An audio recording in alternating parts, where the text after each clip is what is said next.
अस्सलाम वालेकुम dear students, welcome to maths plus by Zeeshan Hafeez. NED university test 2024 का एक बहुत इंपॉर्टेंट टॉपिक लेकर आपके सामने मौजूद है। कॉनिक हमारा सेक्शन है जिसके अंदर चार मेन टॉपिक्स हैं। एक है सर्कल, एक है पैराबोला, हाइपरबोला और एलिप्स। आज हम डिस्कस करने लगे हैं सर्कल की कौन कौन सी कंडीशंस होती हैं, सर्कल किन किन एरियाज से पास हो सकता है, सर्कल के साथ कोई लाइन टेंजेंट कैसे बना सकती है। इन तमाम चीज़ों को, तमाम फॉर्मूलाज को इस वीडियो में हम इंशाल्लाह कवर करेंगे। सर्कल अगर हमारे पास हो, फॉर एग्जांपल सर्कल होता कैसे, तो आपको पता है सर्कल एक ऐसी शेप है, एक ऐसा शेप है कि जिसके अंदर कोई कॉर्नर पॉइंट नहीं होता हमारे पास। तो अगर हम इसको गौर से देखें, ये जो हमारे पास एक घड़ी रखी हुई है एक सर्कुलर फॉर्म में हमारे पास मौजूद है और इसका एक सेंटर पॉइंट है जहाँ से इसकी तमाम की तमाम सुइयाँ कनेक्ट हैं। अगर हम इस सर्कल का सेंटर फाइंड करना चाहते हैं और इसकी जनरल फॉर्म दी हुई है हमारे पास x square plus y square plus 2gx plus 2fy plus c is equals to 0, अगर ये सर्कल की इक्वेशन है और इसका सेंटर फाइंड करना है, तो बेटा ये जो 2g और 2f की वैल्यू है, यहाँ से हम बड़ी आसानी से इसका सेंटर फाइंड कर सकते हैं। जो भी नंबर हमारे पास गिवन होगा, हम उस 2g को उस नंबर से डिवाइड करेंगे और जो भी हमारे पास वैल्यू आएगी उसका साइन चेंज कर देंगे। इसका सेंटर होता है -g और -f। अगर हमें सर्कल का रेडियस फाइंड करना हो कि किसी भी सर्कल का रेडियस अगर हम फाइंड करना चाहें तो वो रेडियस कितना आ सकता है, तो वो ज़रा देखिएगा बेटा। रेडियस का फॉर्मूला होता है √g² प्लस f² माइनस का c। अगर हमारे पास सर्कल की इक्वेशन स्टैंडर्ड फॉर्म में मौजूद हो तो हमारे पास क्या सिचुएशन हो सकती है। इससे पहले वाली जो कंडीशन हमने देखी उसके अंदर हम ये बात कर रहे थे कि अगर सर्कल की इक्वेशन गिवन हो और MCQs में हमसे ये पूछा जाए कि बताएं भी सर्कल का सेंटर कितना है या सर्कल का रेडियस कितना है, तो हम अप्लाई करते हैं जनरल फॉर्म। लेकिन अगर सर्कल का सेंटर और रेडियस हमारे पास पहले से मौजूद हो और हमसे ये कहा जाए कि आप फाइंड करके दिखाएं सर्कल की इक्वेशन, तो हमारे पास ये लगती है स्टैंडर्ड फॉर्म। उसका फॉर्मूला होता है x माइनस ए का whole square plus y minus b का whole square is equal to r²। अगर हमें इसका सेंटर फाइंड आउट करना है तो सेंटर की वैल्यू होती है a, b, रेडियस की वैल्यू होती है r, और अगर हम सर्कल के डायमीटर की बात करते हैं तो डायमीटर होता है ट्वाइस ऑफ द रेडियस। और अगर हम डायमीटर किसी सवाल में हमारे पास मौजूद हो और हमें वहाँ से सर्कल का रेडियस फाइंड आउट करना हो, तो हम बड़ी आसानी से रेडियस के लिए डायमीटर को 2 से डिवाइड करेंगे तो हमारे पास क्या आ जाएगा मेरा बच्चा, रेडियस आ जाएगा। तो हमने क्या देखा कि अगर हमारे पास सर्कल की एक जनरल फॉर्म हो, ये उस वक्त एप्लीकेबल होती है जब हमारे पास क्या इक्वेशन मौजूद हो और हमें सेंटर और रेडियस की वैल्यू फाइंड करनी हो। सर्कल की स्टैंडर्ड फॉर्म उस वक्त हमारे पास यूजेबल है कि जब हमारे पास सेंटर और रेडियस की वैल्यू या डायमीटर की वैल्यू गिवन हो और हमसे कहा जाए कि आप इक्वेशन बनाकर दिखाएं। यहाँ तक की तो बात हो गई क्लियर। अगर हमें एक ऐसे सर्कल की इक्वेशन फाइंड करनी है जिसका ये केस हमारे पास हो कि अगर सर्कल पास करता हो कहाँ से, ओरिजिन से, यानी सर्कल एक ऐसी पोजीशन पर हो सर्कल बनाते हुए, यानी सर्कल बनाते हुए एक्स एक्सिस और वाई एक्सिस का जो मीटिंग पॉइंट होता है वहाँ से टकराता हुआ चला जाए, तो उसमें there will be no constant term in the equation. Circle हो, स्ट्रेट लाइन हो, कोई भी हमारे पास शेप हो, कोई भी हमारे पास कॉनिक हो, स्ट्रेट लाइन हो या कुछ भी, जब भी कभी ओरिजिन से पास होगा तो हमारे पास कांस्टेंट की टर्म नहीं होती। अगर एक ऐसे सर्कल की इक्वेशन फाइंड करनी है हमारे पास जिसका सेंटर कहाँ पर हो, एक्स एक्सिस पर, तो उसमें y वाली कोई टर्म मौजूद नहीं होगी। उसका आंसर आ जाएगा हमारे पास x² plus y square plus 2gx plus का c। और अगर हमें इसी का ऑपोजिट एक ऐसे सर्कल की इक्वेशन बनानी हो जिसका सेंटर कहाँ पर हो मेरा बच्चा, y एक्सिस पर हो, और हमें उसकी इक्वेशन फाइंड आउट करनी हो, तो उसकी इक्वेशन फाइंड आउट करने का सिंपल सा तरीका है, वहाँ पर x की कोई टर्म मौजूद नहीं होगी। ठीक है भाई, आगे बढ़ते हैं इंशाल्लाह। तो ये तो हो गई हमारी कुछ बेसिक डेफिनेशन और कुछ कंडीशंस। अगर हमारे पास सर्कल का सेंटर हो ओरिजिन पर, the centre of the circle is on origin, तो हम क्या करेंगे, उसकी इक्वेशन होती है हमारे पास x² plus y square plus c is equal to 0, या उसकी इक्वेशन होती है x² plus y square is equal to r²। ऐसा सर्कल जो जिसका सेंटर ओरिजिन पर हो उसमें ना ही x की टर्म होगी और ना ही हमारे पास कोई y की टर्म होगी। एक ऐसा सर्कल जो x एक्सिस को टच करे, एक ऐसा सर्कल जो y एक्सिस को टच करे, तो उसकी कंडीशंस होती हैं r is equal to modulus -f, यानी उसका रेडियस बराबर हो जाएगा f की value given in the equation. अगर हमारे पास एक ऐसा सर्कल है जो किसको टच करता है, y एक्सिस को टच करता है, तो उसमें हमारे पास कंडीशन होगी r is equal to g, c is equals to f²। अगर x एक्सिस को टच कर रहा था तो r is equal to -f, c is equal to g²। अगर y एक्सिस को टच करता है तो r is equal to g, c is equal to f²। अब अगर कोई लाइन सर्कल के साथ टेंजेंट हो, कोई लाइन सर्कल के साथ क्या हो, टेंजेंट हो, तो हम उसको कैसे देखते हैं? देखें मेरा बच्चा, उसकी 3 कंडीशन हमारे पास मौजूद हैं। अगर कोई लाइन सर्कल पर किसी एक पॉइंट से टकराती हुई चली जाए, सर्कल के अंदर नहीं, सर्कल के बाहर किसी एक पॉइंट से टकराती हुई चली जाए, तो हम क्या कहते हैं? उसकी कंडीशन या तो अगर क्वाड्रेटिक इक्वेशन बन जाएगी तो वहाँ पर होगा b² - 4ac, यानी उसका डिस्क्रिमिनेंट क्या हो जाएगा मेरा बच्चा? 0 हो जाएगा। और अगर हम क्वाड्रेटिक इक्वेशन नहीं बनाना चाहते तो हम एक ऐसी कंडीशन बना लेते हैं, c² बराबर होता है r² 1 + m² के। अगर कंडीशन ऐसी होती है, नस्ट में एनईडी में ऐसे एमसीक्यूज बहुत पूछे जाते हैं कि कंडीशन है हमारे पास कि c² = r² 1 + m² दिया हुआ है, तो बताओ भाई पॉइंट क्या है, पॉइंट ऑफ इंटरसेक्शन कैसा है? तो हम लिखेंगे the point of intersection are real and coincident, the point of intersection are real and coincident. और अगर हमारे पास सिचुएशन ऐसी आ जाती है कि c² की वैल्यू r² 1 + m² से ग्रेटर देन आ जाए, तो हम लिखेंगे the point of intersection are imaginary, यानी कि हमने एक इमेजनरी पॉइंट को वहाँ पर कंसीडर किया हुआ है। मज़ीद आगे बढ़ते हैं भाई।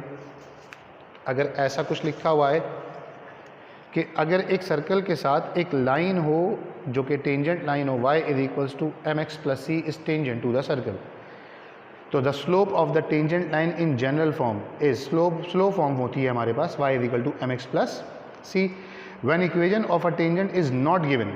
और अगर हमारे पास टेंजेंट की इक्वेशन मौजूद ना हो, ये तब की कंडीशन है जब हमारे पास टेंजेंट की इक्वेशन मौजूद होगी। तो the slope of a tangent line in general form, slope बराबर होगा स्लोप फॉर्म, इससे हम क्या कर लेंगे बेटा? स्लोप निकाल लेंगे y = mx + c से। मान लेते हैं यहाँ पे लिखा हुआ है y = 2x + c, तो m की जगह अगर 2 लिखा हुआ है तो हमारा स्लोप आ जाएगा 2। लेकिन अगर इक्वेशन मौजूद है पहले से, तो हमारे पास जो है वो क्या बना सकते हैं? इसका एक जनरल फॉर्मूला बना लेते हैं हम, वो फॉर्मूला होता है -x/y।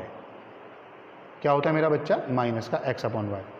अगर कोई लाइन सर्कल के साथ नॉर्मल हो, तो नॉर्मल लाइन एक ऐसी लाइन को कहते हैं जो हमेशा टेंजेंट लाइन से क्या होती है बेटा? परपेंडिकुलर होती है। हमेशा टेंजेंट लाइन से क्या होगी? परपेंडिकुलर। ये हमने लिखा भी है, tangent and the line of normal are always perpendicular to each other. तो अगर इसका स्लोप -x/y है तो इसका स्लोप हो जाएगा y/x, negative reciprocal.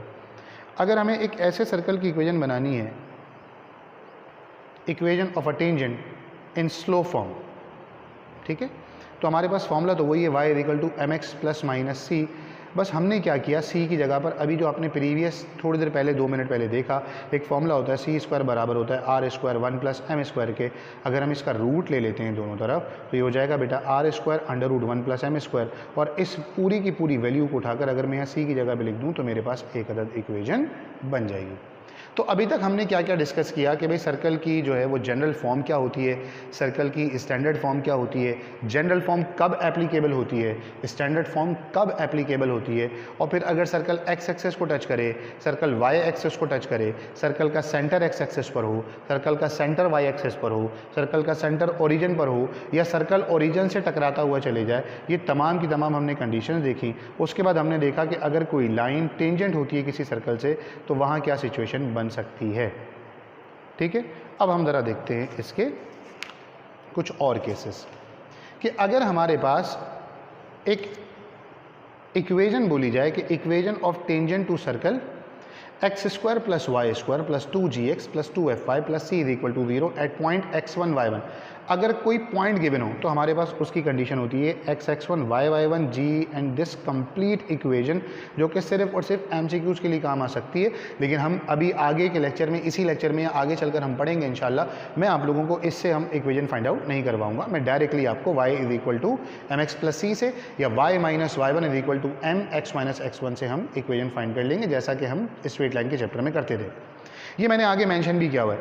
Equation of a tangent to the circle, अगर सर्कल कुछ इस तरीके का हो तो हमारे पास टेंजेंट हम कैसे फाइंड करते हैं बेटा, उसकी कंडीशन होती है y - y1 = mx - x1, या उसकी इक्वेशन हो सकती है डायरेक्टली x(x1) + y(y1) = r²।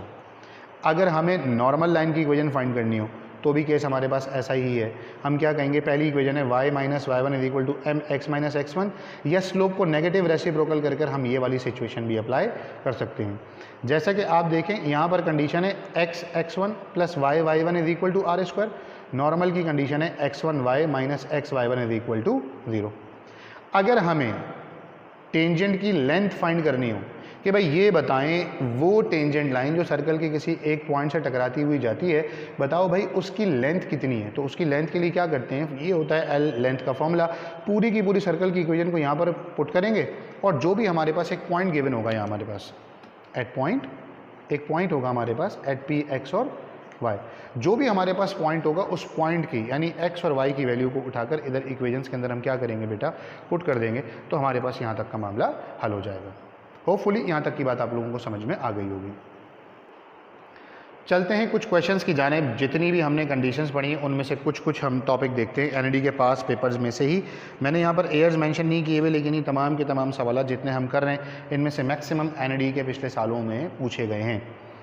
कुछ सवाल ऐसे हैं जो कि नस्ट यूनिवर्सिटी से लिए गए हैं, कुछ हैं फास्ट यूनिवर्सिटी के, मुख्तलिफ यूनिवर्सिटी के लिए। लेकिन फ़िलहाल अभी हम तैयारी कर रहे हैं एनईडी टेस्ट 1 के लिए, तो ज़रा ध्यान से देखिएगा।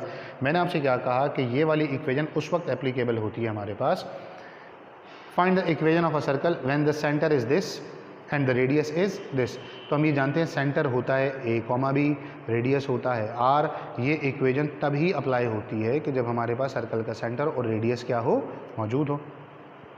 तो हमारे पास सर्कल का सेंटर भी मौजूद है, हमारे पास सर्कल का रेडियस भी मौजूद है। हमने ये जो सेंटर ए और बी की वैल्यू है इसे उठाना है और यहाँ पर पुट कर देना है। तो देखें बेटा, ए की वैल्यू थी यहाँ से -3, एक फॉर्मूले का माइनस होता है, माइनस और माइनस मिलाकर हमारे पास क्या हो गया प्लस, तो ये बन गया x + 3 का स्क्वायर, फिर ये फॉर्मूले का प्लस। बी की वैल्यू हमारे पास है 5, तो हमारे पास ये हो गया y - का 5 होल स्क्वायर। यहाँ पर a + b होल स्क्वायर का फॉर्मूला अप्लाई हो रहा है, यहाँ पर a - b होल स्क्वायर का फॉर्मूला अप्लाई हो रहा है। ये हो जाएगा a² + 2ab + b², a² - 2ab + b²। और जब हम r² यानी कि रेडियस का स्क्वायर करते हैं तो ये हो जाएगा √2 का स्क्वायर इज़ 2। इस 2 को वहाँ पर लेकर आ जाएंगे और ये तमाम की तमाम कंडीशन को सॉल्व कर लेंगे। ये हो जाएगा x² + y² + 6x - का 10y, 9 + 25 इज़ 34। ये 2 वहाँ पर जाकर होगा -34 - 2 इज़ 32। ये था हमारा पहला केस। इसी कैटेगरी का एक और सवाल देखते हैं जो कि एनईडी यूनिवर्सिटी के पास पेपर में इसी लिया गया है कि अगर सर्कल का सेंटर हो -5 7 और रेडियस हो हमारे पास 6 यूनिट्स, तो सेम काम, एक फॉर्मूले का माइनस, एक ये वाला माइनस, माइनस और माइनस मिलकर क्या हो गया बेटा प्लस, और ये हो गया y - 7 = रेडियस का स्क्वायर। फिर से यहाँ a + b होल स्क्वायर का फॉर्मूला है, यहाँ पर a - b होल स्क्वायर का फॉर्मूला है। 6 का स्क्वायर होता है 36, ये प्लस का 36 उस तरफ आएगा तो क्या हो जाएगा मेरे बच्चे, माइनस का 36। तो ये हो गया x² + 10x + 25, a² - 2ab + b² का फॉर्मूला अप्लाई करेंगे तो हो जाएगा y² - 14y + 49। और ये जो 36 प्लस का था इस तरफ लेकर आ गए तो क्या हो गया हमारे पास, माइनस का 36। अरेंज करने पर इक्वेशन बन गई x² + y² + 10x - का 14y, 25 + 49 - 36 = का 38। सेम कैटेगरी का एक और सवाल देखते हैं, लेकिन अब हमारे पास यहाँ पर सेंटर के साथ साथ रेडियस मौजूद नहीं है। क्या मौजूद है बेटा, डायामीटर। तो अभी थोड़ी देर पहले हमने देखा कि अगर सर्कल का डायामीटर मौजूद हो तो हम उसको 2 से डिवाइड करते हैं तो हमारे पास क्या निकल आता है, रेडियस। आप वीडियो को चाहें तो थोड़ा सा बिल्कुल स्टार्टिंग में ले जाएं, 1 से 1.5 मिनट की जब वीडियो हमारी हुई थी तो हमने बिल्कुल शुरू में ये बात डिस्कस की थी कि जब हमारे पास डायामीटर मौजूद होगा हम उसे 2 से डिवाइड करेंगे तो हमारे पास क्या आ जाएगा, रेडियस। बहुत सारे बच्चे गलती क्या करते हैं, फॉर्मूला अप्लाई करते हुए = वो समझते हैं कि 2 × r यानी कि ट्वाइस ऑफ द रेडियस है, तो डायमीटर की वैल्यू को डायरेक्ट इक्वेशन में पुट कर देंगे, 8 आंसर आ जाएगा, जबकि ऐसा हरगिज़ भी नहीं है। मैं आपको समझाता हूँ मैं क्या कह रहा हूँ। बच्चे क्या करते हैं, वो ये जानते हैं कि भाई डायमीटर जो होता है ना बेटा, वो होता है 2r के बराबर। डायमीटर किसके बराबर होता है, 2r के। तो वो करते क्या है, डायमीटर दिया हुआ है, वो कहते हैं रेडियस का डबल है, ये जो फॉर्मूले में लगाना है x - a का whole square plus y - b का होल स्क्वायर = जो r² हमें अप्लाई करना है। मेजॉरिटी ऑफ द स्टूडेंट गड़बड़ क्या करते हैं, इस d की वैल्यू को r² के बराबर समझ लेते हैं, जबकि d r² नहीं 2r के बराबर है। तो पहले हम r फाइंड करेंगे, इस d को 2 से डिवाइड करेंगे तो r निकल आएगा। r आ गया हमारे पास 4, हमने उस 4 का स्क्वायर निकाला तो बेटा कितना आया हमारे पास 16। तो ये हो गया a - b whole square, a + b का whole square, a² - 2ab + b², a² + 2ab + b², और ये प्लस का 16 मैंने एरो बना के मेंशन किया हुआ है, वहाँ आएगा तो क्या हो जाएगा, माइनस। तो ये हो जाएगा x² y² - 4x + 10y, 4 + 25 is 29, 29 - 16 is 13। तो ये आ गया हमारे पास एक और आंसर। अभी आपकी सेकेंड ईयर की जो न्यू बुक है, टेक्स्ट बुक, उस बुक में से एक सवाल लिया हुआ है ताकि आप साथ साथ सेकेंड का पोर्शन भी कवर कर सकें। तो देखिए भाई, अगर सेंटर हमारे पास गिवन हो कुछ इस तरीके का कि सेंटर की वैल्यू मौजूद है हमारे पास पी क्यू और रेडियस हमारे पास √p² plus q²। Same formula x minus p का whole square y minus q का whole square is equal to radius का स्क्वायर। जब रेडियस का स्क्वायर निकालेंगे तो रूट से स्क्वायर कैंसिल हो जाएगा। यहाँ लग गया a माइनस बी का होल स्क्वायर का फॉर्मूला, यहाँ लग गया a minus b whole square का फॉर्मूला और ये हो गया p² प्लस q²। दोनों साइड पे टर्म्स थी p² plus q², p² plus q²। अगर मैं इस p² और इस q² को उठाकर वहाँ ले जाऊँ तो वहाँ जाकर ये क्या हो जाएंगे, नेगेटिव। तो पॉजिटिव नेगेटिव आपस में कैंसिल होकर मैंने डायरेक्टली यहीं पर मेंशन कर दिया, ये हो गया हमारा आंसर। तो ये हमने पहला केस देखा कि स्टैंडर्ड फॉर्म जब अप्लाई होती है जब हमारे पास सेंटर और रेडियस की वैल्यू मौजूद हो, और उसके कुछ हमने एनईडी के सवाल देखे और एक सवाल हमने लास्ट में देखा है आपकी टेक्स्ट बुक का। चलते हैं अगले टॉपिक की तरफ। अभी हमारे पास आ गया केस 1, जब हमारे पास स्टैंडर्ड फॉर्म मौजूद हो। जब हमारे पास स्टैंडर्ड फॉर्म मौजूद है तो हमें फाइंड करना है सर्कल का सेंटर और सर्कल का रेडियस। तो हमने क्या किया, जो भी हमारे पास x का नंबर है उसे 2 से डिवाइड करेंगे, g की वैल्यू आ जाएगी। जो भी y का नंबर होता है उसे 2 से डिवाइड करते हैं, हमारे पास किसकी वैल्यू आ जाती है बेटा, f की वैल्यू आ जाती है। हमें g और f की ही वैल्यू चाहिए सेंटर के लिए, और हमें ये जो कॉन्स्टेंट नंबर है ये होता है c, और हम यहाँ से क्या कर लेंगे, बड़ी आसानी से सेंटर फाइंड कर लेंगे। तो g की वैल्यू ये तो मैंने वर्किंग करके दिखाई है, और यहाँ पर एक पॉइंट भी लिखा हुआ है, उसको बड़े ध्यान से पकड़ लो। ये लिखा हुआ है x और y वाली टर्म को हमेशा 2 से डिवाइड करेंगे और इन वैल्यूज़ के साइन चेंज कर देंगे तो हमारे पास क्या आ जाएगा बेटा, सेंटर आ जाएगा। इसको बड़े ध्यान से देख लीजिएगा। तो हमने क्या किया, 8 को 2 से डिवाइड किया, आया 4, साइन बदल दिया, तो ये हमारे पास आ गया 4। हमने 6 को 2 से डिवाइड किया, 3 आया, साइन बदल दिया, ये हो गया -3, ये आ गया हमारे पास सेंटर ऑफ द सर्कल। और अगर मुझे इसी का रेडियस फाइंड आउट करना है तो सेम टू सेम वैल्यूज हैं। देखें जी की वैल्यू हमारे पास -4 है, -4 का स्क्वायर निकालेंगे तो 16, 5 का स्क्वायर लेंगे तो बेटा 3, 12 की जगह पर हमने लिख दिया 12। इसको सिंप्लीफाई करने पर हमारे पास रेडियस की वैल्यू आ गई √13। अगर हम इसको मजीद आगे लेके चलें, ऐसा एक और सवाल देखें तो ये हमारे पास है 5x² plus 5y² plus 20x minus 15y plus 10। अब द सिचुएशन ये है हमारे पास कि सर्कल की जनरल फॉर्म जैसी तो है, लेकिन एग्जैक्टली जनरल फॉर्म है नहीं। जनरल फॉर्म में क्या होता है कि x² y² की टर्म अकेली होनी चाहिए, उनके साथ कोई और मजीद टर्म्स होनी नहीं चाहिए। तो ये जो 5 है इसे हमें यहाँ से क्या करना पड़ेगा बेटा, हटाना पड़ेगा। इसे ख़त्म करने के लिए हम कर रहे हैं पूरी की पूरी साइड को डिवाइड बाय 5। जब हमने इसको डिवाइड बाय 5 किया तो हमारे पास ये बन गया x² plus y² plus 4x minus 3y plus का 2। फिर से वही x की वैल्यू को 2 से डिवाइड करेंगे तो ये आ जाएगा 2 और साइन बदल देंगे। y की वैल्यू को 2 से डिवाइड करूँगे तो आ जाएगा -3/2, हमने साइन बदल दिया। और अगर हमें इसका रेडियस फाइंड करना है तो वही क्या, g का स्क्वायर, f का स्क्वायर और माइनस का c, तो हमारे पास आंसर आ गया √17/2। यहाँ तक कोई मसला परेशानी नहीं। तो आगे बढ़ जाते हैं हम ज़रा। अब ज़रा ध्यान से देखिए कि अगर हमारे पास ऐसे स्टैंडर्ड फॉर्म में दे दिया जाए सवाल और बोले भाई सेंटर और रेडियस निकालो, तो ये तो आपके पास बोनस MCQs है बाकायदा तौर पर, ये आपकी सेकेंड की बुक से लिया हुआ सवाल है। तो सेंटर होता है ये और ये, दोनों का साइन बदलेंगे और सेंटर बना देंगे। ये प्लस का 3 था तो यहाँ पर आकर -3 हो गया, ये माइनस का 5 था तो यहाँ पर आकर क्या हो गया, प्लस का 5। और ये होता है r², ये ऐसी कंडीशन होती है। देखिएगा ज़रा, x माइनस a का whole square plus y minus b का whole square is equal to r²। तो अब मुझे बताओ बेटा, ये जो 49 है ये किसका स्क्वायर होता है, तो आप सब बोलेंगे भाई 49 होता है 7 का स्क्वायर। तो अगर ऐसा ही एक और क्वेश्चन हम देखें, x² माइनस 5 का स्क्वायर प्लस y² माइनस 4 का स्क्वायर, तो ज़रा देखें हमारे पास यहाँ से काम कैसे होगा। देखो मेरा बच्चा, तो हम क्या कर रहे हैं, हमने यहाँ से सेंटर की वैल्यू फाइंड की, सेंटर आ गया 5 और यहाँ से आ गया 4, और जब इसका रेडियस 48 का रूट निकाल लिया हमने, यानी LCM लेकर ये रूट निकालेंगे तो बनता है 4√3। इसी तरीके से अगला हमारे पास एक और सवाल है 2x² 2y² वगैरह वगैरह।